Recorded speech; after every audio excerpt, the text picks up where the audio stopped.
বাংলাদেশের বাইরে পৃথিবীর বিভিন্ন প্রান্তে যেখান থেকে চ্যানেলে দেখছেন আপনাদের সকলকে সাদর আমন্ত্রণ তৃতীয় মাত্রা দেখবার জন্য। প্রিয় দর্শক, সাম্প্রতিক নানা বিষয়ে আলোচনার জন্য আমার সঙ্গে স্টুডিওতে রয়েছেন, আমার বায়ে বসা আছেন বাংলাদেশ সরকারের সাবেক মন্ত্রী, বাংলাদেশ জাতীয়তাবাদী দল বিএনপি নেতা এবং সাবেক সংসদ সদস্য আলমগীর কবির, এবং আমার ডানে রয়েছেন ঢাকা বিশ্ববিদ্যালয়ের লোক প্রশাসন বিভাগের অধ্যাপক, জাতীয় নির্বাচন পর্যবেক্ষণ পরিষদ জানিপব চেয়ারম্যান, এবং তিনি একটি বিশ্ববিদ্যালয়ের উপাচার্যের দায়িত্ব পালন করেছেন। এর আগে আরেকটি বিশ্ববিদ্যালয়ের প্রভাইস চ্যান্সেলরের দায়িত্ব পালন করেছেন প্রফেসর ডক্টর নাজমুল হাসান কলিমুল্লাহ। স্বাগত আপনাদের দুজনকে তৃতীয় মাত্রায়। আমরা লক্ষ্য করছি যে বাংলাদেশে এখন রাজনৈতিক দলগুলো জুলাই আগস্টে ঐক্যবদ্ধ ছিল, সেই দলগুলো এখন ভিন্ন ভিন্ন মত, যদিও প্রতিটা দলেরই আলাদা চিন্তা আছে, মত থাকা স্বাভাবিক, কিন্তু দলগুলো একে অপরের সঙ্গে বৈরিতায় বা সংঘর্ষে লিপ্ত। এমনকি নতুন যে রাজনৈতিক দল তৈরি হয়েছে, বিশেষ করে বৈষম্য বিরোধী ছাত্র আন্দোলনের একটা অংশের মধ্য থেকে জাতীয় নাগরিক পার্টি, তারাও বিএনপি সহ অন্যান্য অনেক রাজনৈতিক দলের বিপক্ষে একটা কথাবার্তায় অবস্থান নিয়েছে। তো এই যে ত্রিমুখী চতুর্মুখী রাজনৈতিক গতি প্রবাহ, এটার ভবিষ্যৎ কি, এবং একই সঙ্গে বিএনপি আসলে কি চাইছে সেটাও অনেক সময় খুব একটা স্পষ্ট নয়। বিএনপি নেতৃবৃন্দ এক একজন এক এক সময় এক এক রকম কথা বলছে। এটা নিয়ে প্রশ্ন আছে, বিএনপির ভারপ্রাপ্ত চেয়ারম্যান মিস্টার তারেক রহমান এখনও কেন দেশে আসছেন না, সেটি নিয়ে কেউ কেউ প্রশ্ন তুলছেন। সো মিস্টার আলমগীর কবির, একটু আপনার কাছ থেকে প্রথমে শুনতে চাই, তারপরে ডক্টর নাজমুল হাসান কলিমুল্লাহ বলবেন। ধন্যবাদ আপনাকে। দেশে চরম একটা রাজনৈতিক সংকট চলছে, এবং 5ই জুলাই আগস্টের অভ্যুত্থানের সময় সংকট ছিল না। তখন রাজনীতি এবং আন্দোলন, এই দুটি ধারা আমরা লক্ষ্য করেছি। রাজনীতিটা পরিষ্কার ছিল, কিন্তু এখন বর্তমান সময়ে রাজনীতিটা পরিচ্ছন্ন হয়নি, পরিষ্কার হয়নি, এবং মনে হচ্ছে দেশ রাজনীতির চাইতে ষড়যন্ত্রের দিকে চলে গেছে বেশি, এবং দেশে এখন রাজনীতি চর্চা নয়, ষড়যন্ত্র চর্চা চলছে। এবং একটা সময়ে এই ষড়যন্ত্র দেশকে খুব বৈরী পরিস্থিতির মধ্যে নিয়ে যাবে। এমনকি পরিস্থিতি দেখে মনে হচ্ছে দেশ গৃহযুদ্ধের দিকে যেতে পারে। এখান থেকে দেশকে উদ্ধার করার জন্য মহানায়কের প্রয়োজন, এবং যার কাছে ক্ষমতা, ব্যক্তি স্বার্থ বড় নয়, দেশ বড়, জাতি বড়, জাতি রক্ষা, দেশ রক্ষার জন্য যিনি অকুতোভয়ে এই নৈরাজ্যকর অবস্থা থেকে দেশকে উদ্ধারের জন্য এগিয়ে আসবেন। আমি আগে আপনার এখানে বলেছিলাম, দেশে প্রয়োজন ভূমিপুত্র, এই মাটির সন্তান প্রয়োজন দেশের জন্য, দেশের নেতৃত্বের জন্য। বিএনপি বহুমুখী চিন্তার একটা রাজনৈতিক দল, এখানে সবাই স্থান পেয়েছে, সব কথা এখানে বলা যায়, এখানে কথা বলতে বাধা নেই। অনেক কথা আমিও বলি, কিন্তু আমাকে কেউ জিজ্ঞেস করে না যে এই কথাগুলো আপনি কেন বললেন। বিএনপি একটা মডারেট ডেমোক্রেটিক রাজনৈতিক দল। আমরা গণতন্ত্রের জন্য সংগ্রাম করছি, দেশে গণতন্ত্র, উদার রাজনৈতিক চিন্তা প্রতিষ্ঠার সংগ্রামে আমরা রত রয়েছি। আপনি আগেও বলেছেন, এখনও বলেন, যেমন আপনার বক্তব্য আমি শুনেছি, আপনি বলেছেন যে আমি কারো পক্ষ না, আমাকে কখনো মনে হয় এই পক্ষ, কখনো মনে হয় ওই পক্ষ, কখনো মনে হয় সেই পক্ষ, কিন্তু আমি কোনো পক্ষ না, আমি দেশের পক্ষে কথা বলি। তো দেশের পক্ষে কথা বলার মানুষের অভাব। বাংলাদেশ কারো পক্ষ নয়, আমরাও চাই না যে বাংলাদেশ কারো পক্ষ হোক। একবার জিয়াউর রহমান সাহেব আমাদের ক্লাস করাতেন, আমি একবার সামাজিক সাংস্কৃতিক সংস্থার ক্লাসে ছিলাম। প্রফেসর শামসুল হক সাহেব তখন ফরেন মিনিস্টার, ওটা ফরেন পলিসির উপরে ক্লাসটা ছিল, এবং জিয়াউর রহমান, রাষ্ট্রপতি জিয়াউর রহমানও সেদিন আমাদের সাথে ছাত্র হয়েছিলেন। পরে আমাদের জেদের মুখে তাকে আমরা বললাম যে আপনি একটু বক্তৃতা করেন। উনি না করতে করতে বক্তৃতা করলেন। তো সেই বক্তৃতায় উনি বলেছিলেন যে আমাদের ফরেন পলিসি এক্কা দোক্কা খেল, আমরা জাতীয় স্বার্থে এক কোটে খেলবো, আবার জাতীয় স্বার্থে আরেক কোটে খেলবো। তো ওই সময়ে রাজশাহীর কালাম চৌধুরী অ্যাডভোকেট আমার পাশে বসা ছিলেন। উনি আমার কানে কানে বললেন যে এই খেলা তো জিয়া নিহত হবে, কারণ বিদেশিরা এখানে আছে, থাকবে, পক্ষ বিপক্ষ খেলা আমাদের দেশে আছে, এবং জিয়া নিহত হলেন। আপনি কোনো পক্ষে না বলেছেন, আপনার বক্তব্যে আমি শুনেছি, সকল পক্ষের বকা খাই, গালি এবং খাই। তারেক জিয়া দেশে আসছেন না। কেন আসছেন না? দেশে নিরাপত্তা, তারেক জিয়ার নিরাপত্তা কে দিবে? এই সরকার নিজের নিরাপত্তা দিতে পারছে না, নিজের নিরাপত্তা নাই, সরকারের নিরাপত্তা নাই। সরকারের লোকজন বিভিন্ন জায়গায় দাবরানি খাচ্ছে। তো বিএনপির ভারপ্রাপ্ত চেয়ারম্যান তারেক রহমান বাংলাদেশে কি নিরাপদ? আমি এই প্রশ্নটাও রাখতে চাই। এই জন্য রাখতে চাই যে একদিন লন্ডন থেকে একিনো, ফিলিপাইনের একিনো, কোরাজান একিনোর স্বামী, তিনি নামলেন বিমানবন্দরে এবং নিহত হলেন, অ্যাসাসিনেটেড হলেন। হ্যাঁ, সেটাই, হত্যাকাণ্ডের শিকার হলেন। তো পৃথিবীতে এরকম ঘটনা অনেক আছে। তো আমার ধারণা, আপনি অনেকবার এই প্রশ্নগুলো তুলেছেন, আবার বিদেশিদের সাথে বিএনপির সম্পর্ক কেমন, এটা নিয়েও আপনার দুই একটা টক শো আমি দেখেছি। বিএনপি পরিষ্কার করেছে, বিএনপি নেত্রী বেগম খালেদা জিয়া, যে আমাদের ঠিকানা পদ্মা, মেঘনা, যমুনা, এর বাইরে আমাদের বন্ধু আছে, এর বাইরে আমাদের বন্ধু আছে, প্রভু নাই। তো বন্ধুত্বের হাত বাড়িয়ে যারা আমাদের কাছে আসবে বা আমাদেরকে সহায়তা দেবে, তারা আমাদের বন্ধু। তো আমি যেটা মনে করি যে অনেক বিষয় আছে যে বিষয়গুলো খোলামেলা বলা যাবে না, বলা যায় না। দেশের একটা বড় ডিটারমিনিং ফোর্স হচ্ছে আমাদের দেশে আমাদের সেনাবাহিনী। সেনাবাহিনী রক্ষার জন্য যে পলিসিগুলো দরকার, যে ফরেন পলিসি দরকার, যে জাতীয় পলিসি দরকার, সেই পলিসিগুলো আমাদের সামনে রেখেই আমাদের সিদ্ধান্তগুলো নিতে হবে। তারেক রহমান দেশে আসবেন, হয় গণতান্ত্রিক সরকার তাকে দেশে ফিরিয়ে নিয়ে আসবে, আর না হলে তার পক্ষে কিভাবে আসা সম্ভব তা আমাদের ভাবতে হবে।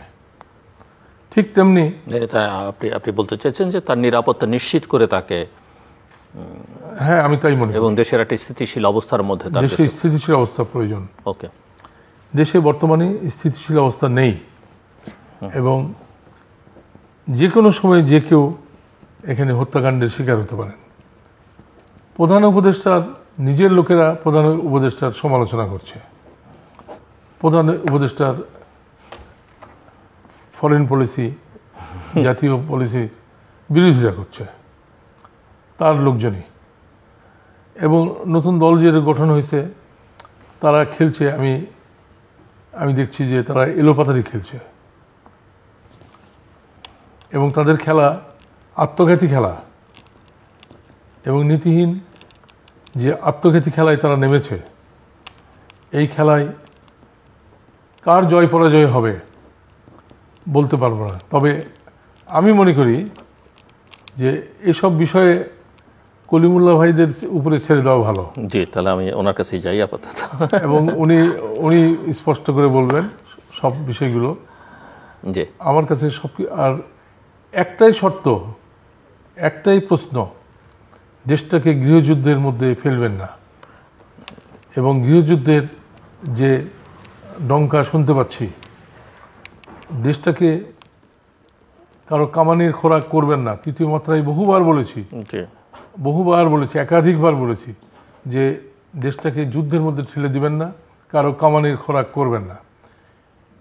এখানে খুব পরিপক্ক রাজনীতির প্রয়োজন, পরিপক্ক বিদেশ নীতির প্রয়োজন এবং পরিপক্ক নিরাপত্তা নীতির প্রয়োজন।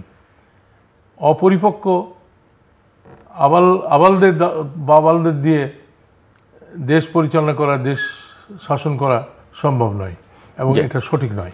জি, প্রফেসর নাজমুল হাসান কলিমুল্লাহ, আপনি শুনছিলেন এবং প্রশ্ন আসলে মূলত আমি যেখান থেকে করেছিলাম মিস্টার আলমগীর কবির আরও বিস্তৃত করেছেন, অনেকগুলো প্রসঙ্গ তিনি টেনে এনেছেন। আপনি বলতে পারেন, আমার মনে হয় যে যেখান থেকে শুরু করতে চান। ধন্যবাদ। দেখুন, আমি আমাদের অগ্রজপ্রতিম সাবেক মন্ত্রী, আমাদের বিশিষ্ট রাজনীতিবিদ উত্তরবঙ্গের, আমি বলবো দিকপাল আলমগীর মহোদয়ের সঙ্গে অনেকগুলো শো করেছি এবং আপনার এখানে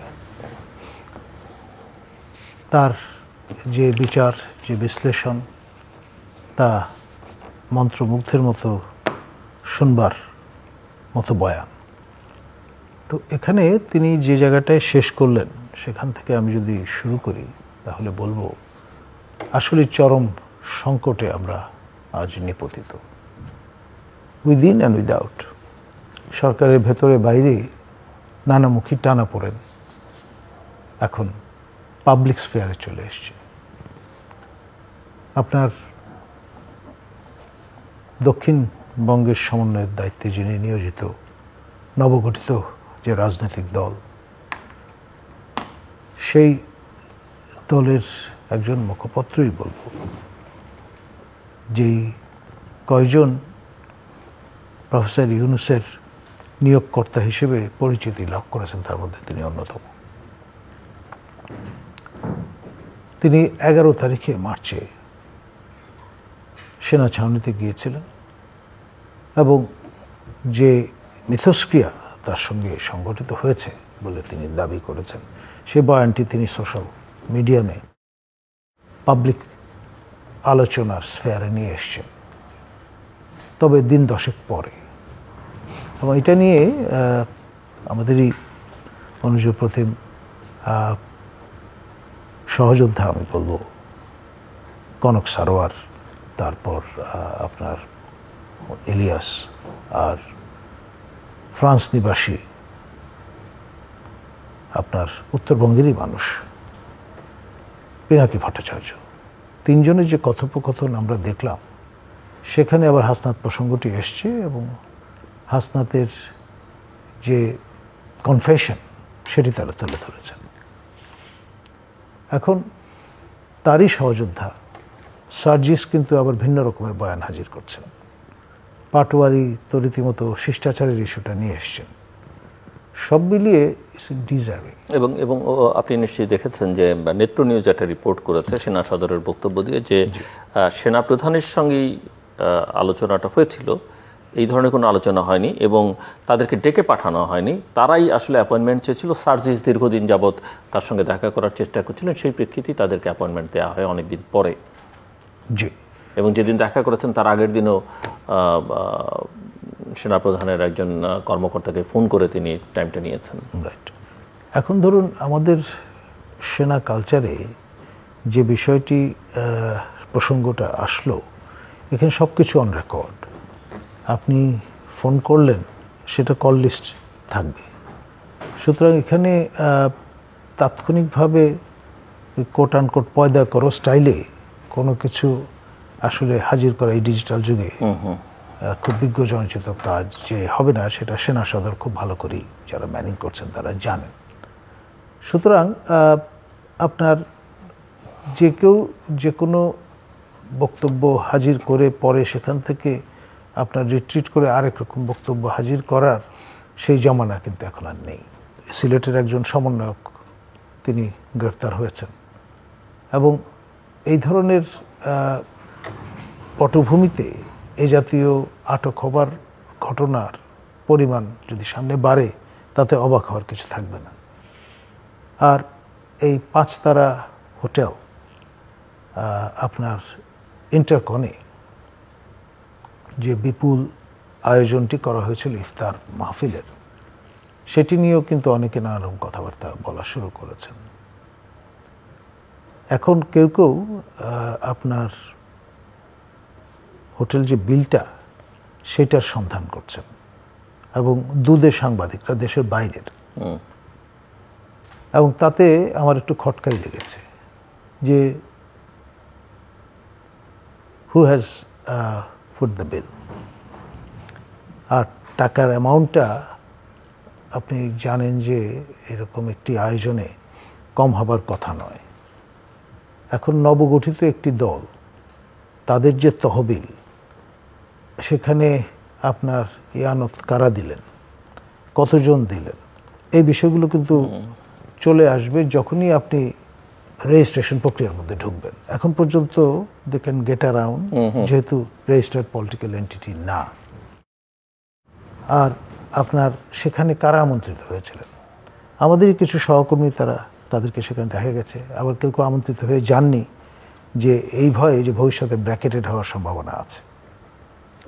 তো আপনার বরিশালে যখন গেলেন, সেখানে কিন্তু খুব ভালো রিসেপশন তিনি পেয়েছেন, এটি বলা যাবে না। এক ধরনের রাফ রিসেপশনের সম্মুখীন হয়েছেন হাসনাত মহোদয়। আর আপনার তার এই বয়ানটি ফেসবুকে হাজির করার পরপরই আমরা দেখলাম মাননীয় উপদেষ্টা, তারই আরেকজন সহযোদ্ধা সজীব ভূঁইয়া, তিনি কিন্তু ইলেকট্রনিক মিডিয়াতে আবার একটা সাক্ষাৎকার দিয়েছেন এবং সেখানে আমাদের মাননীয় সেনা প্রধান সম্পর্কে যে বক্তব্য রেখেছেন, সেটি আপনার ওই আরও ঘি ঢালার মতো একটা ভূমিকা পালন করেছে পুরো এই বিতর্কে। তারপরে আপনার প্রফেসর ইউনূসের যে নিয়োগ, সেটা কিভাবে ঘটলো, কার কার সঙ্গে আলাপ আলোচনা হলো, এমনকি মার্কিন দূতাবাসের রেফারেন্সও হাজির করা হয়েছে, যেটি খুব একটা স্বস্তিদায়ক উপসর্গ বলে মার্কিন এস্টাবলিশমেন্ট গ্রহণ করবেন এমনটি আমি মনে করি না। কোনো কারণ নাই গ্রহণ। তো ফলে এই যে নানানভাবে অনেককে জড়িয়ে ফেলার, নানান অ্যাক্টরকে জাতীয় আন্তর্জাতিক, এবং আরো তিনি বলছেন যে 5 তারিখের পরে তারা হাতে অস্ত্র তুলে নিতেন। এটা ভয়ঙ্কর বিপজ্জনক একটি 5 আগস্টের পরে তারা হাতে, তাহলে সেই অস্ত্রের যোগানদাতাকে কোত্থেকে সেই অস্ত্র আসতো। এবং আপনি জানেন যে এই যে ডেভিল হান্ট যে প্রক্রিয়াটা শুরু হয়েছে মূলত অস্ত্র উদ্ধারকে সামনে রেখে, এখনো প্রচুর অস্ত্র উদ্ধার করা যায়নি। আর এমন এমন সব অস্ত্র, আমি নিজে যেহেতু বাংলাদেশ মিলিটারি একাডেমিতে প্রশিক্ষণ গ্রহণ করেছি প্রি কমিশন কোর্সের অধীনে, সেখানে আপনার সাবমেশিন পর্যন্ত আমরা চালনা শিখেছি। তো এখানে এসএসএফ যে অস্ত্র ব্যবহার করে, সেগুলো কিন্তু উদ্ধার করা এখন পর্যন্ত যায়নি। তার মানে কতটা বিপজ্জনক একটা স্টেট অফ অ্যাফেয়ার্স চলছে।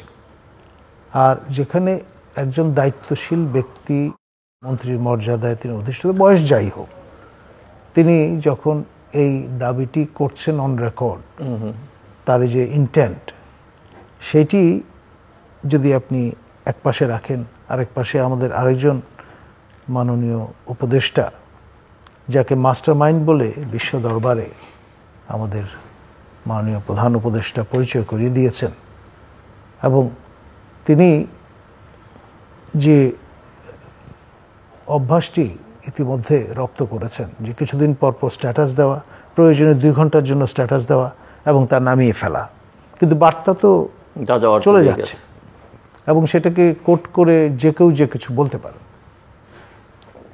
আমার এক সহকর্মী, তবে বাংলাদেশের কিছু কিছু মূলধারার গণমাধ্যমকে দেখছি তাদের এইসব ফেসবুক স্ট্যাটাসকে বেশ ফলো করে তারাও পাবলিশ করছেন নিয়মিত। এখন ধরুন খোরাক তো পাওয়া যায় না, এরকম তৈরি খোরাক যদি পাওয়া যায় না, ফুটফট থট তাদেরকে ভয় পেয়ে তাদের থেকে নিজেকে রক্ষা করবার জন্য চেষ্টা? নানানভাবে ব্যাখ্যা করার সুযোগ আছে, তবে আপনি যে আশঙ্কার কথা ব্যক্ত করলেন তার সত্যতা সমধিক, এতে কোনো সন্দেহ নেই। কারণ অনেকে আপনি খেয়াল করে দেখবেন সমাজে সালাম দেয়, কেউ ভয়ে দেয়, কেউ ভালোবেসে দেয়। ভালোবেসে দেওয়ার লোকের সংখ্যা কিন্তু খুব কমে গেছে। আর এখানে আমাদের এই উপদেষ্টা, যিনি সকল বিষয়ের উপদেষ্টা ছিলেন, এখন সীমায়িত হয়েছেন নাহিদ পদ ত্যাগ করার মধ্য দিয়ে যে শূন্যতাটা তৈরি হয়েছে তা পরিপূর্ণের মধ্য দিয়ে তথ্য উপদেষ্টা হিসেবে তিনি গৃহযুদ্ধের ইঙ্গিত প্রদান করে স্ট্যাটাস কিন্তু দিয়েছিলেন। আর এখন সজীব ভুঁইয়ার যে ইন্টেন্টটা তিনি প্রকাশ করলেন, দুটো মিলিয়ে 2-2-4 যদি কেউ করে তাহলে তো ভয়ঙ্কর একটি সময় আমাদের সামনে অপেক্ষা করছে। আলমগীর কবির, একদিকে সেনাবাহিনী, আরেকদিকে এই তরুণ শক্তি, অন্যদিকে তাদের নানা কিছু যোগানদাতা, অর্থ, অস্ত্র, ভাবনা, নানান কিছু চিন্তাভাবনা, দর্শন যোগানদাতা দেশের ভেতরে বাইরে, এবং সেটা ডিসিমিনেট করবার জন্য একটা সক্রিয় গোষ্ঠী তৈরি হয়ে আছে। আমরা শান্তিপূর্ণ নিয়মতান্ত্রিক গণতান্ত্রিক আন্দোলনকে সমর্থন করি। সেটা যে ফর্মে আসুক, যেভাবেই আসুক, যে পথে আসুক। তো জুলাই আগস্ট বিপ্লব, এটা নিয়ে মনে হচ্ছে আবার নতুন বিশ্লেষণে নামতে হবে। কারণ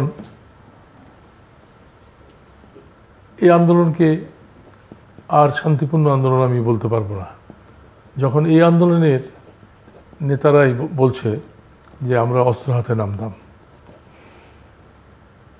আমরা অসহযোগ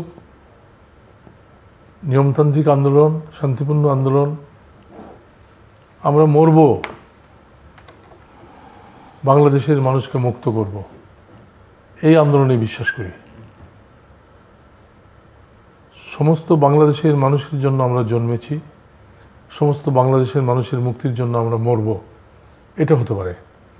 কিন্তু আমরা অস্ত্র হাতে গৃহযুদ্ধ শুরু করব, এই স্লোগান যখন দেয় কেউ, এই আওয়াজ যদি কেউ দেয়, সেটা আর নিয়মতান্ত্রিক রাজনীতি, শান্তিপূর্ণ আন্দোলন, শান্তিপূর্ণ পথ, অসহযোগিতার পথ, এই পথগুলোকে পরিহার করেই একটা রক্তপাতময় আন্দোলনের কথা বলা হয়। এবং আজকে যে ভাষায় কথা বলছে মাস্টারমাইন্ডরা, মাস্টারমাইন্ড শব্দটা নিয়ে আমার আপত্তি আছে।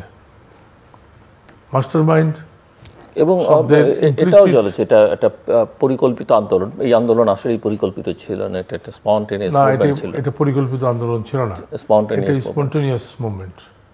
কিন্তু সেটাকে পরিকল্পিত আন্দোলনে এবং মাস্টারমাইন্ড হাজির করা হয়েছে। মাস্টারমাইন্ড শব্দটা নিয়ে আমার আপত্তি আছে। যদিও আমি আমার শিক্ষা দীক্ষা খুবই দুর্বল, কম, হ্যাঁ, অনেক জ্ঞানী লোকদের মুখ দিয়ে এই কথাগুলো বেরিয়ে আসছে। এই শব্দটির মধ্যে ষড়যন্ত্র, চক্রান্ত, এসবের গন্ধ আছে। মাস্টারমাইন্ড শব্দটা ইমপ্লিসিট দিক হচ্ছে এই শব্দটার মধ্যে ষড়যন্ত্র তত্ত্ব থাকতে পারে, চক্রান্ত তত্ত্ব থাকতে পারে। মাস্টারমাইন্ড এটা ভালো শব্দ নয়, ভালো অর্থে শুধু ব্যবহার হয় না, ভালো অর্থেও ব্যবহার হয়, তো শুধু ভালো অর্থে ব্যবহার হয় না। তো সেই অর্থে এই মাস্টারমাইন্ডের মুখ দিয়ে যখন বলাচ্ছে সশস্ত্র যুদ্ধের কথা, অস্ত্র হাতে নামতাম আমরা, তখন আমি আতঙ্কিত হয়ে উঠি, আমি চমকে উঠি যে বাংলাদেশকে কোথায় নিয়ে যাওয়া হচ্ছে বা কোথায় নিয়ে যাওয়ার চক্রান্ত ছিল, সেটা কারা রুখে দিল? আমি মনে করি সেটা আর্মি রুখে দিয়েছে। উভয় পক্ষকেই নিবৃত্ত করেছে সেনাবাহিনী। সেটা ধীর স্থিরভাবে বলতে পারেন, ঠান্ডা মাথায় বলতে পারেন, বা নেতাসুলভ ভূমিকা রেখে বলতে পারেন। পরিস্থিতি মোকাবেলা করেছে সেনাবাহিনী এবং দেশের সচেতন জনগণ, বাংলাদেশের মহান জনগণ এই জনগণ, কেবলমাত্র এই জনগণ পারে অপশক্তিকে রুখে দিতে, অপশক্তিকে ঠেকাতে। আমি মনে করি জাতিরাষ্ট্র, বাংলাদেশ একটা জাতিরাষ্ট্র, এখানে জাতীয় নেতার ভূমিকা নিয়ে যারা আসবেন বা জাতীয় নেতার ভূমিকা পালন করবেন, তারাই বাংলাদেশের ভবিষ্যৎ দেখেন। এখানে জাতীয় পুঁজির বিকাশ ঘটবে, আমাদের জাতীয় সংস্কৃতি, সাহিত্য, জীবনবোধ জেগে উঠবে। এইভাবেই যদি বাংলাদেশকে দেখি, তাহলে বাংলাদেশের ভবিষ্যৎ নিয়েও ভাবতে হবে এবং অতীতের উপরে একটা বিশ্লেষণ দিতে হবে। তাহলে কি একটা চক্র, জুলাই আগস্টের যে গণ অভ্যুত্থান, একটা গণজাগরণ মানুষের মধ্যে, এই গণজাগরণকে কি পরিকল্পিতভাবেই আবার বিপদগামী করা হচ্ছে? যেমন আপনার বক্তব্যে আমি শুনলাম যে আমি শাহবাগে যাইনি। শাহবাগে আমিও যাইনি, আমি বারডেম হসপিটালের উপর থেকে দেখেছি। তখন আমি হসপিটালে ভর্তি ছিলাম, আমি শাহবাগের আন্দোলন দেখেছি এবং শাহবাগের আন্দোলনে অংশগ্রহণকারী পত্রিকার হকার, সে বলছে যে আপনাকে পত্রিকা দিতে গেলে আমি এই টাকা পাবো, আর যদি আমি শাহবাগে যাই তাহলে আমি বিরিয়ানি পাবো এবং এই টাকাগুলো পাবো। আমার এই হকারির টাকার চেয়ে বেশি টাকা পাবো আমি।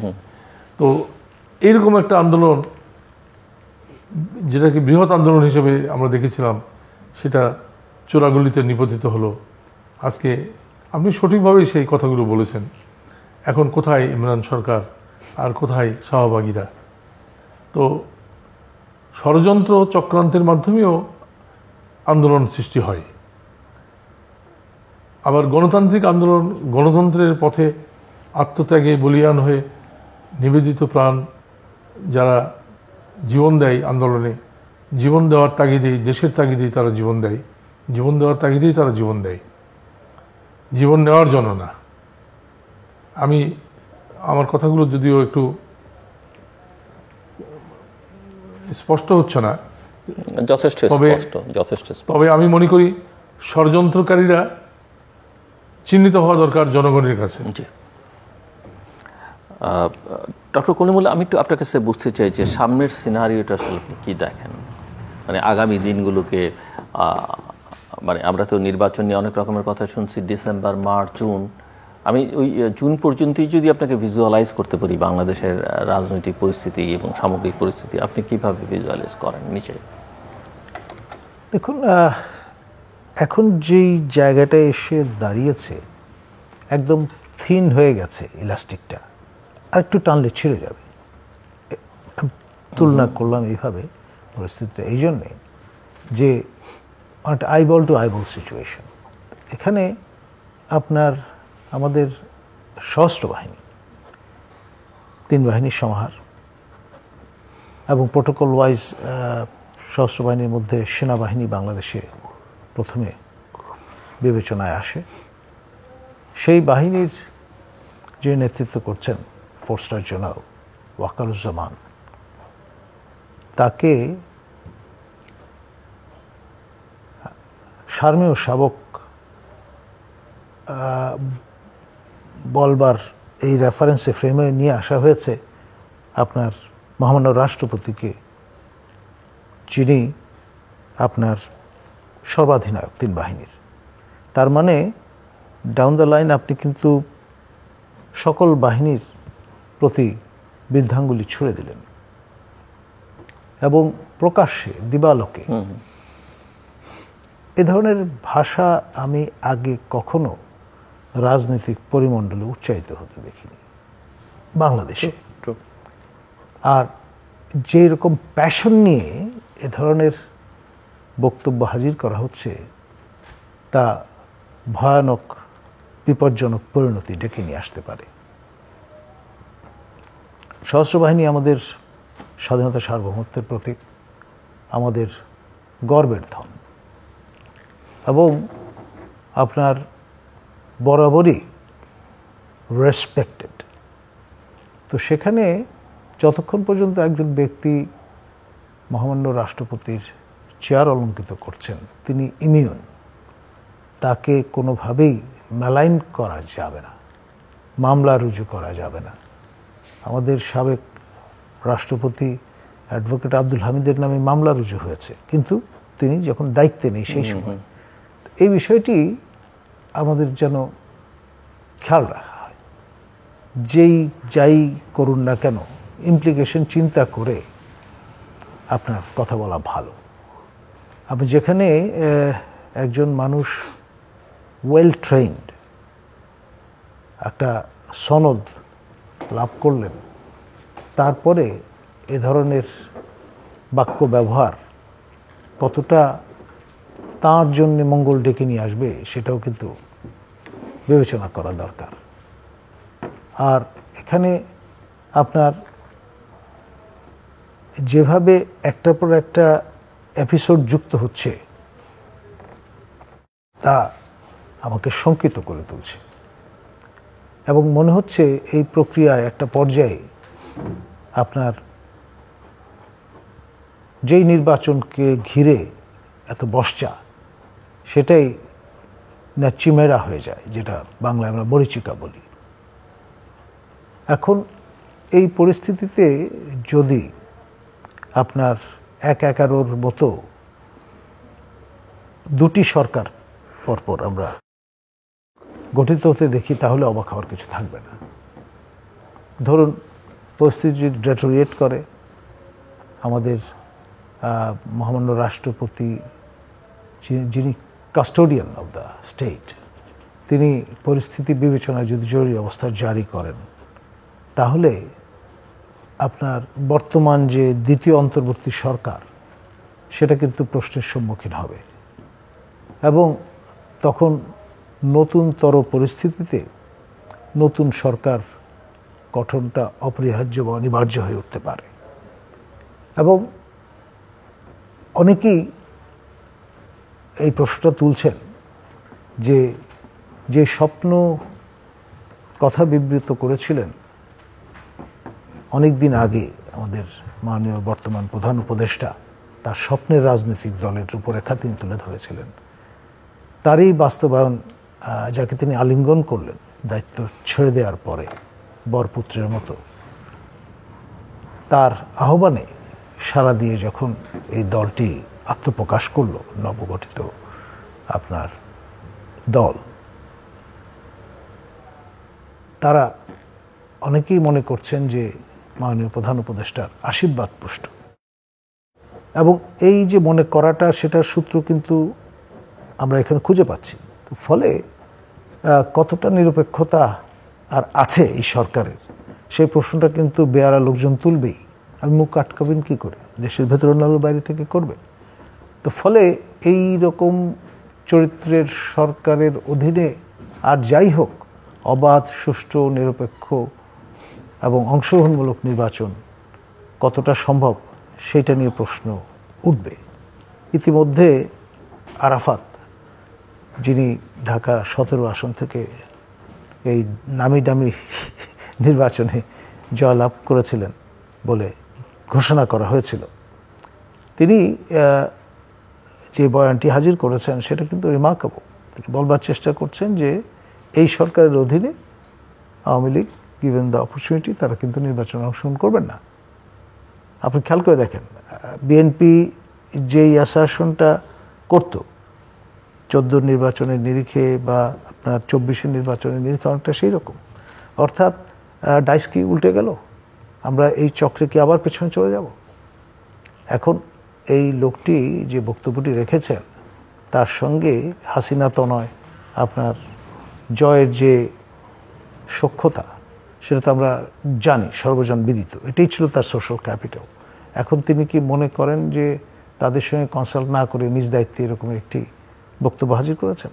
ডেফিনেটলি না। তো ফলে এখানে আপনার অনেক ইফ অ্যান্ড বাট আছে।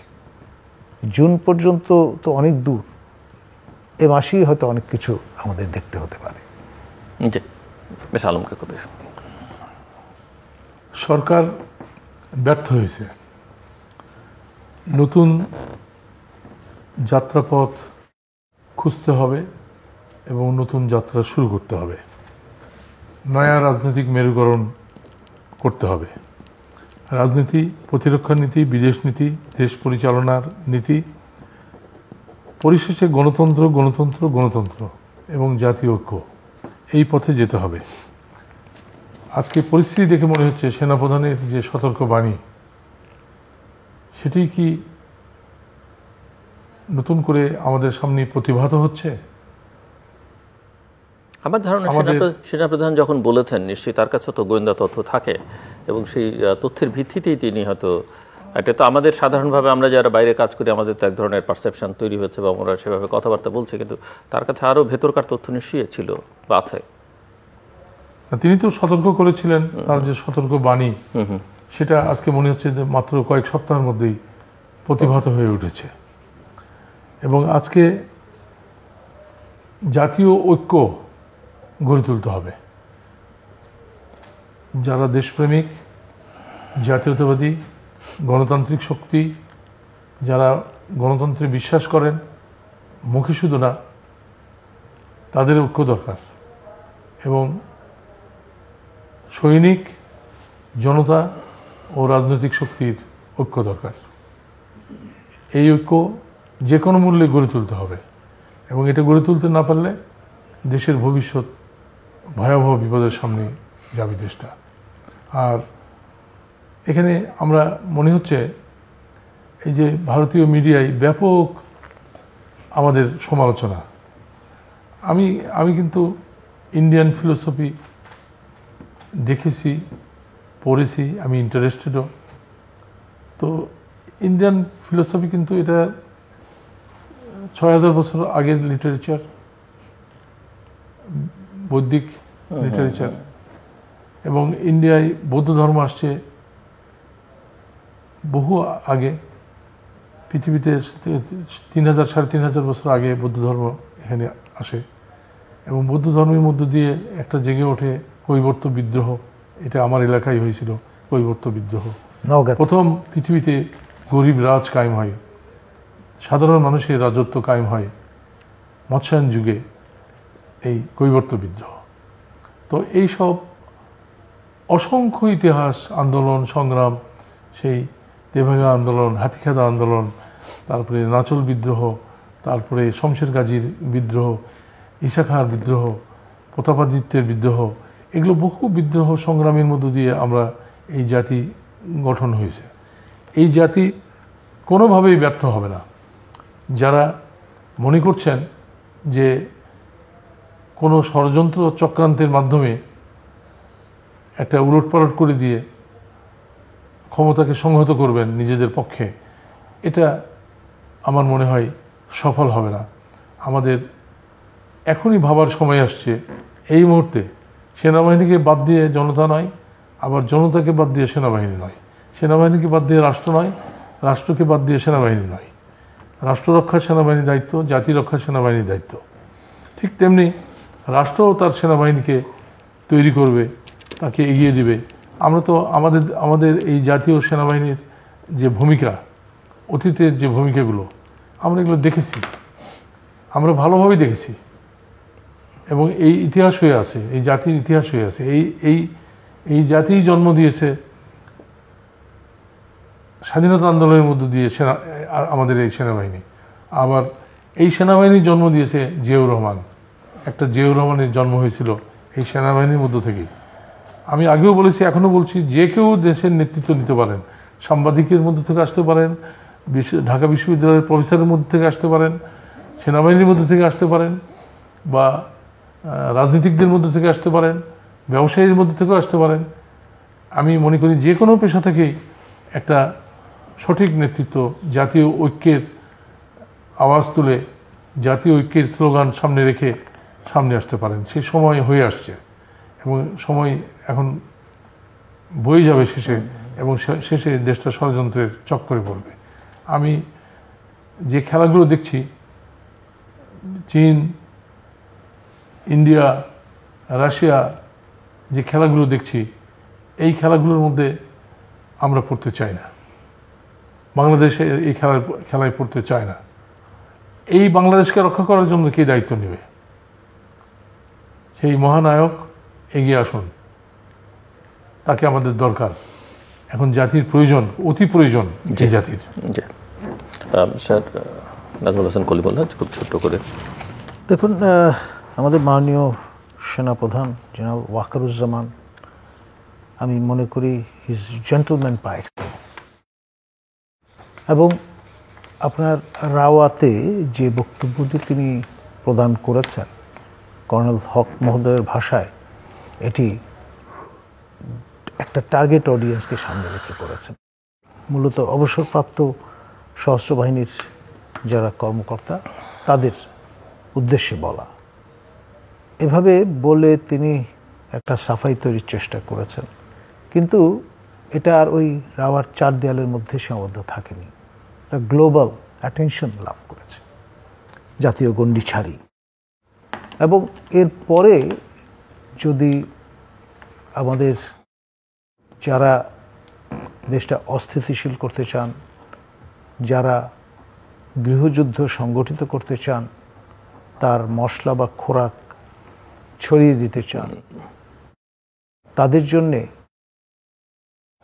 আর কোনো ওয়ার্নিংয়ের প্রয়োজন হবে বলে আমি মনে করি না।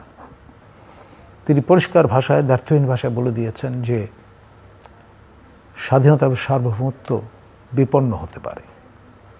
এবং একই জাতীয় কথা অনেক আগে আমাদের মাননীয় প্রধান উপদেষ্টা প্রফেসর ইউনূস তিনি বলেছেন, রাষ্ট্র বিপন্ন হতে পারে, আমরা যদি ব্যর্থ হই তাহলে রাষ্ট্র বিপন্ন হতে পারে। তো সুতরাং ওয়ার্নিংটা তো সবচেয়ে সংগঠিত যে শক্তি বাংলাদেশের ডিসিপ্লিন ফোর্স, তার যিনি পৌরোহিত্য করছেন তিনি যেমন জানান দিয়েছেন, বাংলাদেশের একমাত্র নোবেল লরেট তিনিও কিন্তু সেই কনসার্ন একই সুরে ব্যক্ত করেছেন। সুতরাং সাধু সাবধান। দর্শক, অনুষ্ঠানের শেষ প্রান্তে আমরা সামাজিক যোগাযোগ মাধ্যম ফেসবুক, এক্স এবং ইউটিউবে তৃতীয়মাত্র লাইভ স্ট্রিম হচ্ছে আপনারা দেখতে পারেন। টেলিভিশনের পর্দায় দেখতে না পারলে যে কোনো সময় যে কোনো স্থান থেকে ইউটিউবে তৃতীয়মাত্র চ্যানেলটি সাবস্ক্রাইব করে এই পর্ব বা পুরনো পর্বগুলো আপনারা দেখতে পারেন। প্রফেসর ডক্টর নাজমুল হাসান কলিমুল্লাহ এবং মিস্টার আলমগীর কবির অসংখ্য ধন্যবাদ এই আলোচনা সবার জন্য। যে শব্দ বন্ধ দিয়ে বা বাক্য দিয়ে বা আলোচনাটা শেষ করলেন আমার এক অতিথি, সাধু সাবধান। বাংলাদেশ এমন একটা সন্ধিক্ষণে এসে দাঁড়িয়েছে যেখানে রাজনৈতিক স্থিতিশীলতা বিপন্ন, রাষ্ট্র বিপন্ন হতে পারে, স্বাধীনতা সার্বভৌমত্ব হুমকির মুখে, এবং দেশটাকে একটা গৃহযুদ্ধের দিকে ঠেলে দেওয়া হচ্ছে। আমার অতিথিরাই বলছেন, আমি নিজে কিছু বলছি না। যে নতুন দল গঠিত হয়েছে, যারা জুলাই আগস্টের আন্দোলনে ছিলেন, তাদের কারো কারো নেতৃত্বে সেই দল এখন এলোপাথারি খেলছে, আমার আরেক অতিথি বলছিলেন, এবং তারা একটা আত্মঘাতী খেলায় মেতে উঠেছে। এবং তাদের এই খেলা, তাদের নতুন নতুন যে বয়ান তারা এখন হাজির করবার চেষ্টা করছেন, সেটার প্রেক্ষিতে কথাও তিনি বলছিলেন যে জুলাই আগস্টের যে আন্দোলনে সাধারণ জনগণ পার্টিসিপেট করলো, একটা স্পন্টেনিয়াস মুভমেন্ট, স্বতঃস্ফূর্ত আন্দোলন, হাজার হাজার তরুণ জীবন দিল, হাজার হাজার তরুণ এখনও হসপিটালের বিছানায় মৃত্যুর সঙ্গে লড়ছেন। সেই আন্দোলনকে বিশ্লেষণ করবার এখন নতুন করে প্রয়োজন হয়ে পড়ছে। এবং সব মিলিয়ে ওনাদের যে আশঙ্কা, সেটা কোনোভাবেই আসলে বাস্তবে রূপ লাভ করুক সেটা আমরা কেউ চাই না, এবং তার জন্য জাতিকে ঐক্যবদ্ধ করতে হবে। এবং একথা আমাদের এক অতিথি বলছিলেন যে রাষ্ট্র, জনগণ এবং সেনাবাহিনী এক সূত্রে গাঁথা, একটাকে বাদ দিয়ে আরেকটাকে চিন্তা করা যাবে না। কাজেই সেনাবাহিনীর মতো প্রতিষ্ঠানকে বিতর্কিত করবার যে চেষ্টা এবং রাষ্ট্রের অন্যান্য গুরুত্বপূর্ণ প্রতিষ্ঠানকে বিতর্কিত করবার যে চেষ্টা, সেটা নিঃসন্দেহে দেশের জন্য কল্যাণকর নয়। আমরা আশা করব যারা যে যার অবস্থান থেকে এই বিষয়গুলো বিবেচনার মধ্যে নেবেন, যার যেটুকু করবার সেটুকু করবার জন্য চেষ্টা করবেন। এবং এক্ষেত্রে আমাদের রাজনৈতিক দলগুলোর আরও বেশি সজাগ এবং সতর্ক। অবশ্যই নতুন দলের কথা কেউ বলছে না, কারণ এই দলটি এখন পর্যন্ত নিবন্ধিত আনুষ্ঠানিক স্বীকৃত রাজনৈতিক দলও নয়। বাংলাদেশের কনটেক্সটে বিবেচনা করলে প্রধান রাজনৈতিক দলগুলো এই বিষয়ে আরও বেশি সজাগ এবং সতর্ক হবেন, এটি আমাদের সকলের প্রত্যাশা। আমাদের সঙ্গে থাকবার জন্য অসংখ্য ধন্যবাদ। আপনাদের সবার জন্য শুভকামনা।